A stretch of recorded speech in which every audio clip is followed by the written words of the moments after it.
Assalamualaikum warahmatullahi wabarakatuh. Kami dari kelompok 2 dari kelas 11 IPA C yang beranggotakan Anggi Nurma Yunita Solihah dengan nomor NIM 207200067 dan saya Ria Aziz Tamara dengan nomor NIM 207200092 akan mepresentasikan hasil diskusi dari kelompok kami yang bertema tentang kalor dan perpindahannya. Adapun topik yang akan dibahas adalah pengertian kalor, asas Black, perpindahan kalor dan faktornya, kapasitas kalor, kalor jenis, kalor laten, dan manfaatnya. Selain itu, kami juga menyediakan contoh soal untuk memperdalam materi. Assalamualaikum warahmatullahi wabarakatuh. Perkenalkan, nama saya Anggi Nurma Yunita Solihah dengan NIM 207200067 akan menjelaskan pengertian kalor, asas Black, perpindahan kalor, dan faktor yang menyertainya. Berikut ini adalah penjelasan saya. Yang kita bahas pertama kali ini adalah pengertian dari kalor. Apa sih yang dimaksud dengan kalor? Kalor adalah energi dalam yang dipindahkan dari benda satu ke benda lainnya akibat adanya perbedaan suhu. Nah, kalor ini mengalir dari benda yang bersuhu tinggi ke benda yang bersuhu rendah. Nah, dalam sistem SI atau satuan internasional, satuan kalor adalah Joule atau biasanya disingkat dengan J kapital. Nah, perlu kita ketahui bahwa 1 kalori itu sama dengan 4,18 Joule dan 1 Joule sama dengan 0,24 kalori. Lanjutkan ya, yang berikutnya adalah asas Black. Lalu bagaimana sebenarnya sejarah dari asas Black? Asas Black dicetuskan oleh Joseph Black yang hidup pada tahun 1728 sampai dengan 1799. Beliau merupakan ahli fisika kimia yang berasal dari Skotlandia. Nah, selain ilmuwan, dia juga merupakan seorang profesor di Universitas Edinburgh. Pada tahun 1761, beliau mendapatkan sebuah penemuan yang sangat penting, yaitu kalor laten. Selain itu, dia juga membuktikan bahwa setiap benda menyerap kalor untuk menaikkan suhunya sebanyak derajat. Berikut ini adalah pendapat Joseph Black yang kemudian kita kenal sebagai asas Black. Jika dua sistem yang berbeda suhunya dihubungkan dalam suatu ruang yang terisolasi secara panas, tidak ada panas yang bisa masuk dan keluar, kalor yang diberikan oleh sistem yang suhunya lebih tinggi akan sama besarnya dengan kalor yang diterima oleh sistem yang suhunya lebih rendah. Atau persamaannya dapat kita bentuk seperti ini ya. Q lepas sama dengan Q terima. Jadi kalor yang dilepaskan oleh benda yang bersuhu tinggi sama dengan jumlah kalor yang diterima oleh benda yang bersuhu rendah. Berikutnya kita ke perpindahan kalor. Kalor sebagai energi mempunyai sebuah kecenderungan untuk berpindah dari benda atau zat yang bersuhu tinggi ke benda atau zat yang bersuhu rendah. Nah, perpindahan kalor itu dibedakan menjadi 3. Yang pertama adalah perpindahan kalor secara konduksi atau hantaran. Konduksi diartikan sebagai perpindahan kalor suatu zat atau benda tanpa diikuti oleh perpindahan molekul-molekulnya. Jadi yang berpindah itu hanya kalor saja. Nah, sementara molekulnya itu tetap tidak mengalami perpindahan sama sekali. Nah, perpindahan kalor secara konduksi terjadi karena partikel-partikel penyusun ujung zat yang bersentuhan dengan sumber kalor yang bergetar, di mana kemudian energi kinetik menyebabkan partikel tersebut menyentuh partikel lainnya sehingga panas merata pada benda yang dipanaskan. Berikut ini adalah persamaan matematisnya, jadi rumusnya ya. Di situ di layar terlihat bahwa Q kapital per T kecil sama dengan K kecil dikali A kapital dikali delta T per D. D-nya D kecil. Nah, keterangannya Q kapital merupakan banyak kalor satuan Joule, A kapital atau luas permukaan dengan satuan meter persegi, delta T besar merupakan selisih suhu dua permukaan dengan satuan Kelvin, D kecil merupakan tebal lapisan satuan meter, K kapital merupakan konduktivitas termal daya hantar panas dengan satuan Joule per meter sekon Kelvin, dan T kecil merupakan lamanya kalor mengalir atau waktu yang diperlukan kalor mengalir dengan satuan sekon, dan H kapital merupakan kelajuan hantar kalor dengan satuan Joule per sekon. Perlu kita ketahui bahwa daya hantar kalor pada perpindahan konduksi itu dibedakan menjadi dua ya. Digolongkan menjadi dua benda, yaitu konduktor dan isolator. Nah, apa sih konduktor itu? Konduktor adalah benda-benda yang dapat menghantarkan kalor dengan baik. Nah, biasanya konduktor ini berasal dari gulungan logam seperti besi, kemudian tembaga, kemudian aluminium. Nah, sedangkan isolator diartikan sebagai benda-benda yang kurang baik dalam menghantarkan kalor. Biasanya benda isolator itu adalah benda non-logam, bisa plastik, bisa kaca, dan juga kayu. Kita lanjutkan ke contoh soal. Sebuah jendela memiliki ukuran 4 x 2,5 meter dengan ketebalan 10 mm. Suhu di dalam ruangan 24 derajat Celcius dan di luar ruangan 26 derajat Celcius. Kemudian tentukan laju perpindahan kalor dari luar ke dalam ruangan tersebut jika konduktivitas termal kaca 0,8 Joule per second meter derajat Celcius. Dari soal tersebut dapat kita ketahui bahwa K sama dengan 0,8 Joule per second meter derajat Celcius.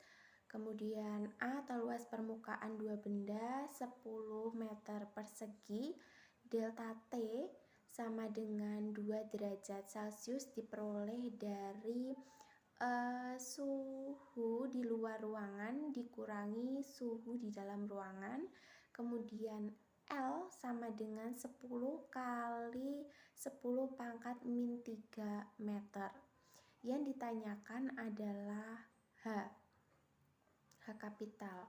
Nah, dijawab H sama dengan K kapital dikali A kapital dikali delta T per L sama dengan 0,8 dikali 10 dikali 2 per 0,01. Jadi diperoleh 1600 Joule per second. Kita lanjutkan ke jenis perpindahan kalor yang kedua, yaitu konveksi atau biasa disebut dengan aliran. Nah, konveksi adalah perpindahan kalor yang disertai dengan perpindahan molekul-molekul penyusunnya. Jadi ini ibaratnya adalah lawan dari konduksi. Selain kalornya berpindah, molekul-molekul penyusunnya juga ikut berpindah. Nah, konveksi dibedakan menjadi dua jenis, yaitu konveksi alamiah dan paksa. Konveksi alamiah bisa diartikan sebagai perpindahan molekul yang terjadi secara alamiah berdasarkan massa jenis. Jadi tidak ada unsur paksaan apapun, jadi berpindah saja secara alami. Nah, contohnya itu ketika kita sedang memanaskan air. Nah, yang kedua adalah konveksi paksa.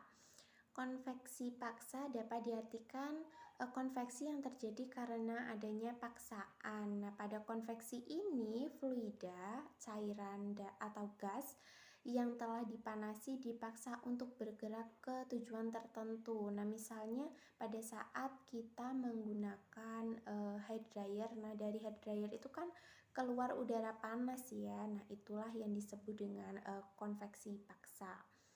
Secara matematisnya dapat dirumuskan sebagai Q kapital per T kecil sama dengan H kecil dikali A kapital dikali delta T kapital. Nah,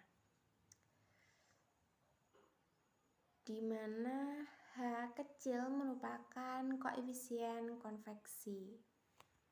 Kita lanjutkan ke contoh soal konveksi alamiah. Suatu panci pemanas air terbuat dari bahan tertentu mempunyai luas permukaan yang bersentuhan dengan air 200 cm persegi.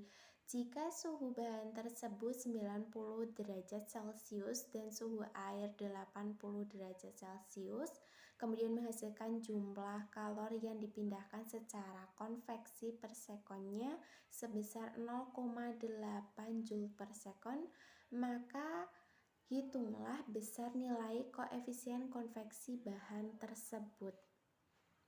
Untuk meningkatkan pemahaman, kita akan lanjutkan ke pembahasannya ya. Nah, diketahui dari soal tersebut adalah luas permukaan 200 cm persegi, kita konversikan menjadi meter persegi menjadi 0,02 meter persegi. Kemudian delta T 90 derajat Celcius dikurangi 80 derajat Celcius sama dengan 10 derajat Celcius ditambah dengan 273 sama dengan 283 derajat Kelvin. Nah, Q per T-nya diperoleh 0,8 Joule per sekon sama dengan 0,8 Watt. Yang ditanyakan adalah H kecil atau koefisien konveksi. Nah, kita masukkan ke dalam rumus Q kapital per T kecil sama dengan H kecil dikali A kapital dikali delta T besar diperoleh 0,8 sama dengan H kecil dikali 0,02 dikali 283 diperoleh koefisien konveksi sebesar 7,075 Watt per meter persegi Kelvin. Kita lanjutkan ke contoh soal konveksi paksa. Suatu radiator pendingin mobil mempunyai luas yang bersinggungan dengan air adalah 400 cm persegi. Beda suhu antara bahan radiator dan air adalah 25 derajat Celcius. Jika bahan radiator adalah bahan logam tertentu yang mempunyai koefisien konveksi atau H kecil sama dengan 8 Watt per meter persegi derajat Celcius, maka hitunglah laju perpindahan kalor pada sistem radiator tersebut. Kita lanjutkan ke pembahasan. Diketahui dari soal tersebut adalah A sama dengan 400 cm persegi atau dikonversikan ke meter persegi menjadi 0,04. Delta T besar atau kapital sama dengan 25 derajat Celcius dan koefisien dari konveksi tersebut adalah 8 Watt per meter persegi derajat Celcius. Nah, yang ditanya adalah Q per T. Nah, kemudian kita masukkan yang diketahui tadi ke dalam rumus Q per T sama dengan koefisien kali luas permukaan kali delta T. Jadinya 8 dikali 0,04 dikali 25 sama dengan 8 Watt. Nah, di sini delta T-nya tidak perlu kita konversikan ke dalam Kelvin karena di sini diketahui bahwa dari koefisien konveksinya adalah 8 Watt per meter persegi derajat Celcius. Nah, di situ ada derajat Celcius, jadi kita tidak usah merubah ke bentuk Kelvin. Kita lanjutkan ke perpindahan kalor jenis ketiga, yaitu radiasi atau pancaran. Radiasi adalah perpindahan kalor tanpa perantara. Nah, contohnya itu ketika panas matahari sampai ke bumi, seperti itu ya contohnya. Nah, radiasi kalor ini hanya dapat terjadi pada gas dan ruang. Selain contoh yang saya sebutkan tadi, contoh lainnya adalah tubuh kita terasa hangat ketika sedang berada di sekitar api. Adapun rumus untuk laju radiasi adalah H kapital sama dengan A dikali emisivitas bahan dikali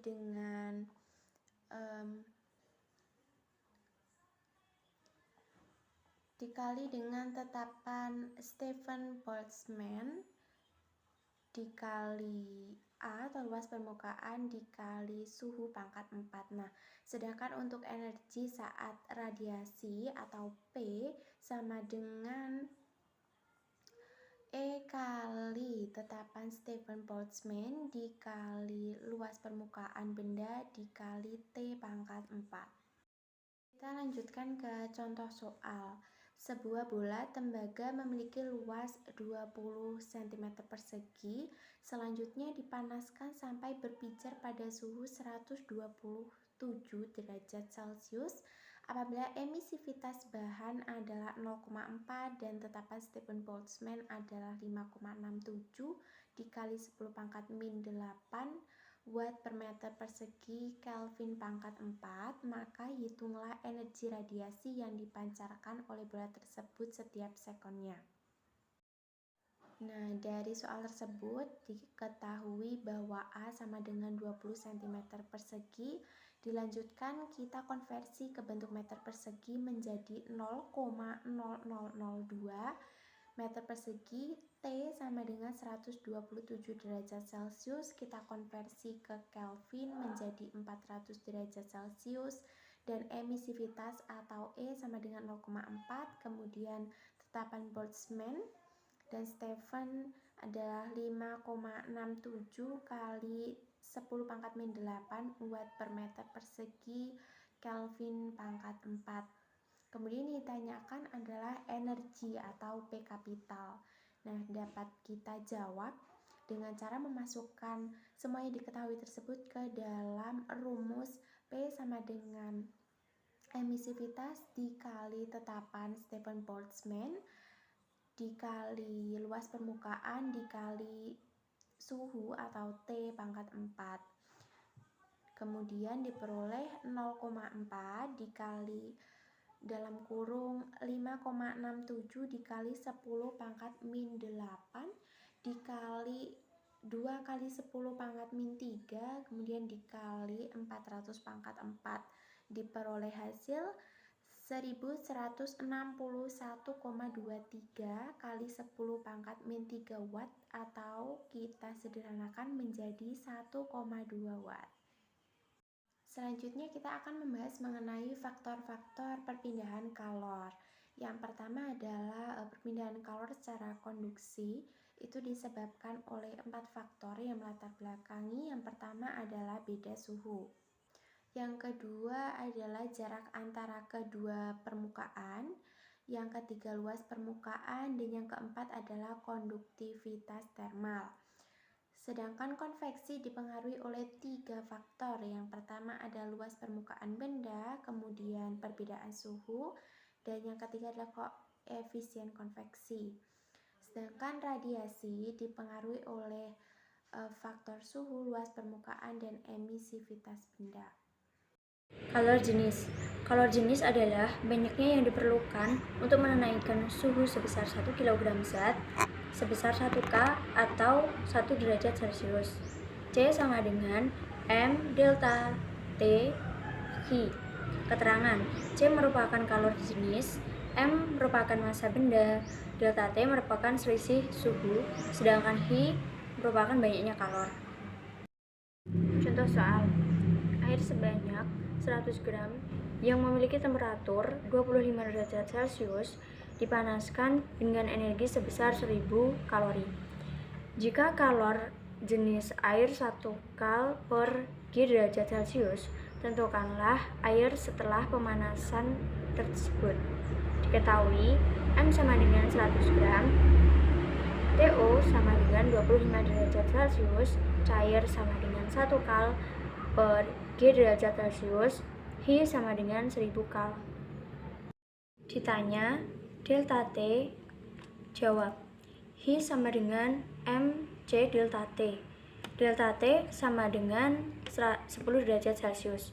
P Perubahan temperatur memiliki arti selisih antara temperatur akhir air setelah pemanasan terhadap temperatur awal, atau secara matematis dituliskan sebagai berikut. Delta T sama dengan T min TO. 10 derajat Celcius sama dengan T min 25 derajat Celcius.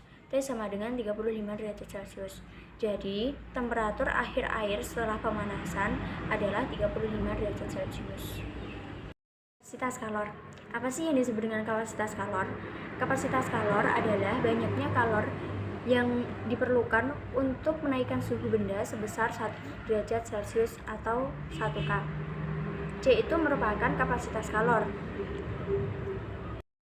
Kalor yang dibutuhkan untuk menaikkan atau menurunkan suhu tanpa mengubah wujud zat dapat dirumuskan sebagai berikut. I sama dengan mc delta T. Jika benda dipanaskan, maka benda itu mendapat tambahan tenaga berbentuk kalor dan menyebabkan sejumlah akibat, yaitu berubah wujud, berubah dimensi atau memuai, atau suhunya bertambah. Kalor yang diperlukan untuk menaikkan suhu benda bergantung pada beberapa faktor berikut ini, yaitu massa benda, jenis benda, dan kenaikan suhu. Contoh soal. Hitunglah kapasitas kalor untuk benda yang memiliki massa 100 gram dan kalor jenis 2 kal per derajat Celcius. Diketahui M sama dengan 100 gram, C kecil sama dengan 2 kal per derajat Celcius. Ditanya C besar. Jawab, C besar sama dengan M kali C. C sama dengan 100 gram dikali 2. C sama dengan 200 kal per derajat Celcius. Kalor beku atau laten. Kalor laten adalah kalor yang diperlukan oleh tiap satuan massa zat untuk mengubah wujudnya. I sama dengan ml. Keterangan, L merupakan kalor laten. Contoh soal. Jumlah kalor yang diperlukan untuk menguapkan 50 gram air jika kalor uap air sama dengan 540 kcal atau per G adalah. Diketahui M sama dengan 50 gram, L uap sama dengan 540 kcal. Ditanya Hi. Jawab, Hi sama dengan ml, Hi sama dengan 50 dikali 540 sama dengan 27.000 kcal. Manfaatan: lemari es, penyulingan air, mendinginkan minuman ringan, termos, setrika, tanur pembakaran, dan panci masak. Sekian presentasi yang dapat kami sampaikan, kurang lebihnya kami mohon maaf. Wassalamualaikum warahmatullahi wabarakatuh.